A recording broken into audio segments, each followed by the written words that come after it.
Before the video starts, I just want to thank you all for 1,000 subscribers. Really appreciate it. Hey guys, Scorpop here. Today I'm going to be soloing the first 5 bosses in Serpentshrine Cavern. So, surprise, surprise, Lady Vashj is the boss that you're not going to be able to solo. We'll get to her in a second, but for now, this is going to be just the first 5. So first off, before you even start the instance, a lot of people have issues actually getting in.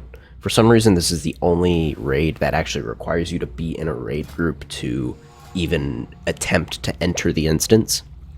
So what you're going to do is go into custom group finder here, and you're going to start a private group. And then once you actually create the group, you're going to right click your character portrait, click convert to raid, and then you will be able to enter the raid.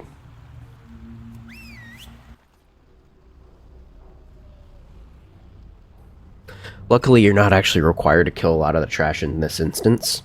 You can actually use camouflage and skip all the way up to the first boss here. The only thing I'd probably kill is this underdog colossus that sometimes pats up to the boss. Just kill him, sometimes he gets in the way. Other than that, you're good to go. So, this first boss, Hydross the Unstable, is relatively straightforward. You're going to start off misdirecting your pet, sending him in. You want to DPS as much as possible. I actually managed to get him to 50% health before I had to comfortably swap phases. So the way you swap phases on this boss is you're going to see these 2 kind of flags onto the left and right of the boss.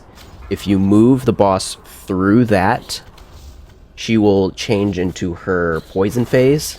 And then when you swap her back, she's going to change into her frost phase. So eventually her damage is going to go up and up and up. She does more damage over time the longer she is in a specific phase. So what you want to do is, after a while, swap her over to the next phase. In TBC, you used to have to do it at like 100%, 50%, I don't remember exactly, but you don't even need to really swap it that often. I swapped it all the way up to, I believe, like 500%, and it was totally fine. When she swaps over, she summons a couple of ads. Sometimes they can get onto you. Just misdirect your pet and AoE him down, and you're going to be good to go. She also likes to put this water tomb on you that leaves you stunned for a couple of seconds. Nothing you can really do about that, although she only does it in the frost phase. It shouldn't really be a big issue.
Next boss here is going to be the Lurker Below. So what you're going to want to do is fish up in this pool that he spawns in. According to Wowhead, you don't even need a high level fishing. I believe you only need skill level 1 fishing. You literally just need to train fishing. According to the top comment though. I'm not sure if there's any requirement to fishing him up, but maybe the odds of fishing him up will be higher the higher skill level your fishing is, but regardless of that, once you fish him up, he's a pretty easy fight. So make sure you misdirect your pet, and you actually want to go onto, you probably want to go onto one of the platforms on the far side here, because if he has a very large melee range, so unless you're on the very edge of the platform, he'll actually still be in melee range. You won't be able to hit him with your ranged attacks. By the way, you do want to swap to your melee weapon. I actually still have my fishing pole equipped for like the first 50% health, and I was still able to kill him, so this just goes to show how easy this is. The big ability he has is called Spout. Now, when you cast Spout, you need to be in the water when he moves, starts moving to you. You can negate it if you're very fast and have a quick 180 camera turn disengage, but for the most part, just be in the water. You'll be totally fine.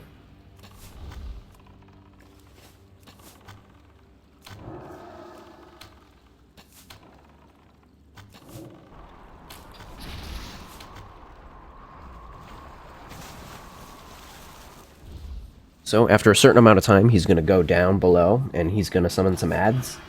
You want to misdirect these Coilfang Guardians to your pet instantly. They do a lot of damage. Every other ad in here can be completely despawned by using Feign Death. You'll see here in a couple of seconds, I Feign Death, and every single ad basically despawns, except the ones on my pet. And then you can just misdirect to your pet, and AoE everything down that's on your pet. Once those are all dead, the Lurker Below should come right back up. And it will start the next phase again. You can see here I actually got hit by the Spout, and then I instantly disengaged back. So it wasn't really that big of an issue. The Spout, it really doesn't do that much damage anyways. Once you do that, it's basically GG. Just move into water for the Spout, kill the ads, DPS bust them, and you're going to be good to go.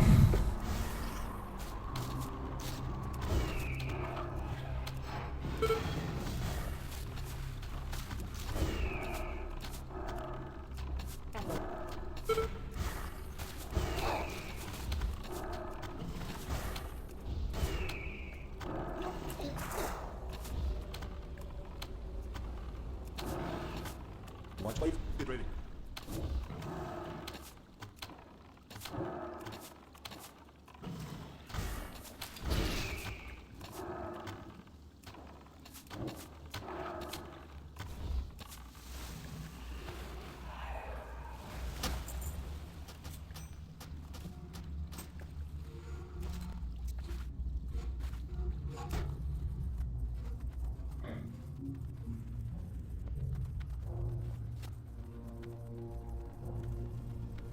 Next up here is going to be Leotheras the Blind. So he has two trash packs that are around him that you're probably going to want to kill. There's one that pats back and forth in the hallway behind him, and there's one to the right of him that you probably want to kill. Just AoE these down, and then you're going to be good to go to pull the boss. So once you pull the boss, there's going to be these 3 Grey Heart Spellbinders that you need to kill. Just DPS them down, and then Leotheras will activate. He's very, very easy. Basically a tank and spank. Just burn him down, sending misdirects as needed. Sometimes he's going to use this whirlwind. That's quite annoying, but it's really not the end of the world. Just kite him around if you need to. Don't be careful not to pull other packs of trash if needed. After a while, he's going to transform into the demon phase. So when this happens, you want to start laying down as much damage as possible. And then after a while, you're just going to Feign Death and stay in Feign Death, because you really don't want your fire damage stacks to go up too high, because eventually he's going to do a lot of damage with those if you just sit there and keep attacking him while he attacks you. While you're in Feign Death, he won't attack you, he'll just attack your pet. Your pet actually doesn't even get the stacks, so it's not even an issue for your pet. He's also going to do an ability called Insidious Whisper that summons an add-on to you. When that happens, kill it instantly, and then you can Feign Death, use Readiness, and then Feign Death, or whatever you need to do. Just make sure he's not attacking you for too long. 15%, he's going to go into the final phase here. And then this is basically a burn phase. You want to do as much damage as possible while also killing Leotheras himself. You don't want to kill the demon, you want to kill Leotheras. So he might start off by using Whirlwind. Now, you can't actually stop the Shadow of Leotheras from doing its damage here, so just burn him down as much as possible, and eventually he should die before you die.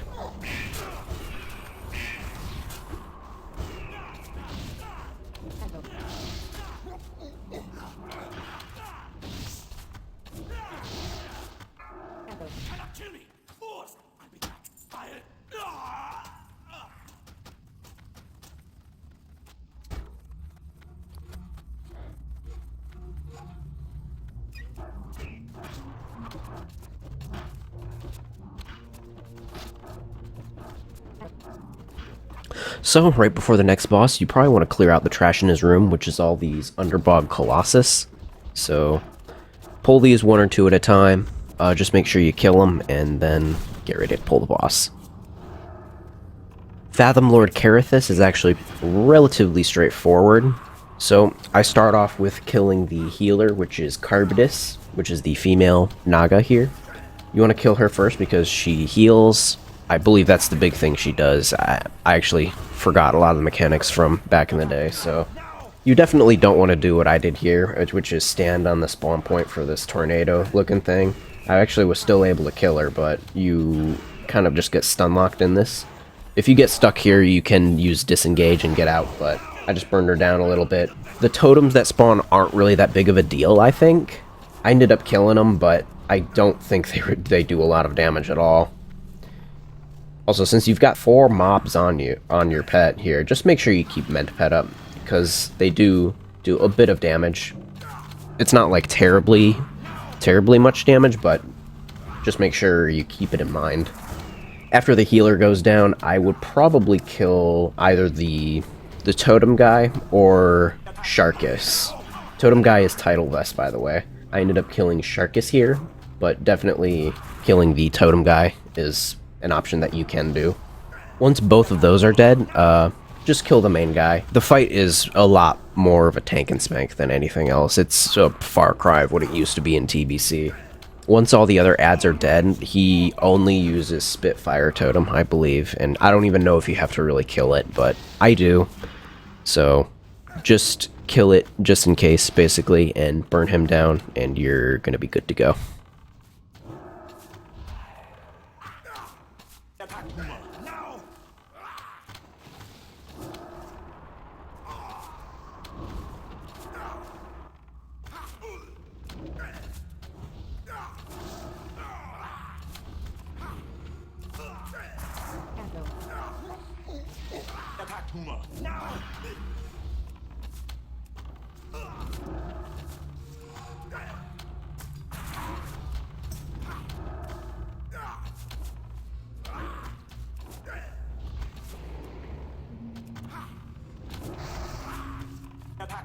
Now, Her Excellency awaits.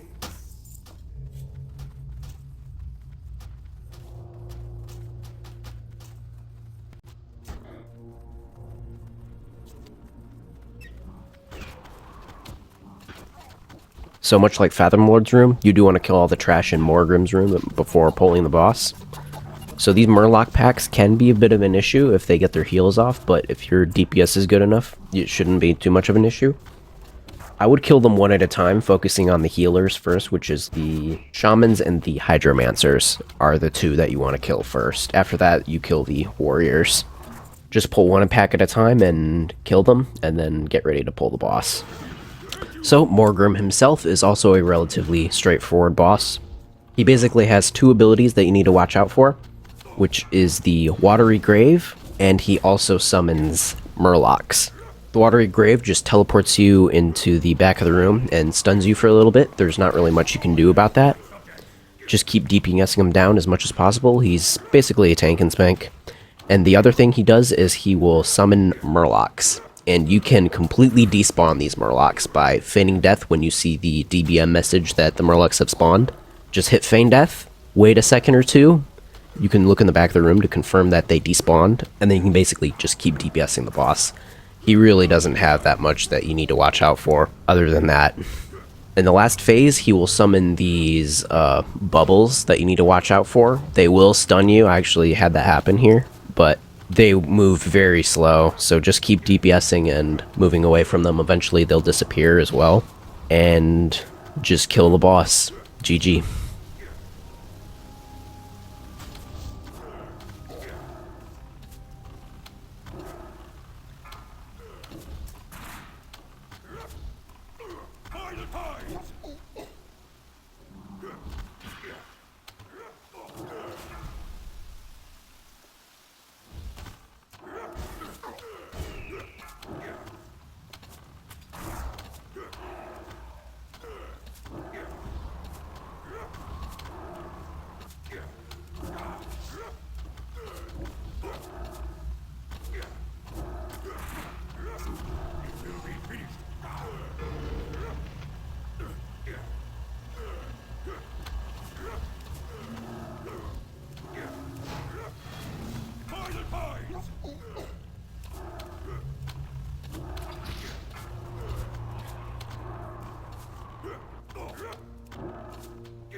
So here's Lady Vashj. If you know anything about this fight, you probably saw this coming, but I couldn't do it. I tried my best. There is a way you can deal with the tainted cores. I'll get to that in a second. So phase 1, she doesn't really do anything. The big issue is phase 2. Now, once she gets to phase 2, she's going to run to the middle of the room, and she'll go immune. And there's going to be these 4 pillars around her that you need to move the tainted core to.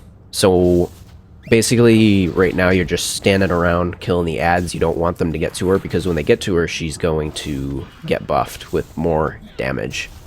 And there's going to be these Naga and the Striders that spawn. Now, the Striders are very, very annoying. They will chain fear you if you're not careful, and they get to you. And it's a big, huge clusterfuck. You really don't want to deal with this fight. It's really annoying. But once the tainted elementals spawn, you will see here that I've actually got my Argent Tournament pet out, and I commanded him to act as a bank. And what you're going to do is you're going to pick up the core, you're going to talk to your pet, and you're going to put the core in the bank. And then you can actually move again. And now you move all the way to the pillar, and then you talk to your pet again, you say get out of the bank, and you use it. So you can actually deal with these cores, so it is technically possible to solo this fight. However, it's very, very obnoxious. I wouldn't deal with this until maybe Blizzard makes it so you can just move with the core. It would be a lot easier than dealing with this pet shenanigans. The reason why is you can't just move to the core and talk to your pet. You need to, like, make sure the pet is right on top of you, because if you just move to the core and loot it, your pet won't be, it'll be too far away to talk to. And since you can't move, there's no way for your companion to move with you. You've just got to deal with a lot on this fight. At the moment, there's not really much you can do. Maybe if you had better gear, if you had like Firelands or Dragon Soul gear, you could possibly do this by sheer fucking will of killing all these fucking ads and not dealing too badly with the cores. But at the moment, not doable. That's gonna be all from me. Thanks guys for watching. Like, comment, and subscribe. Peace.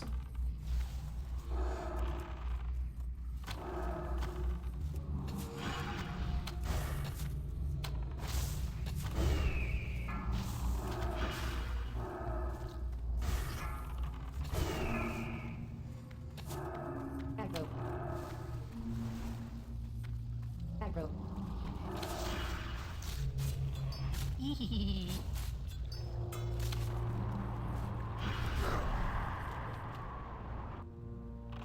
Aggro.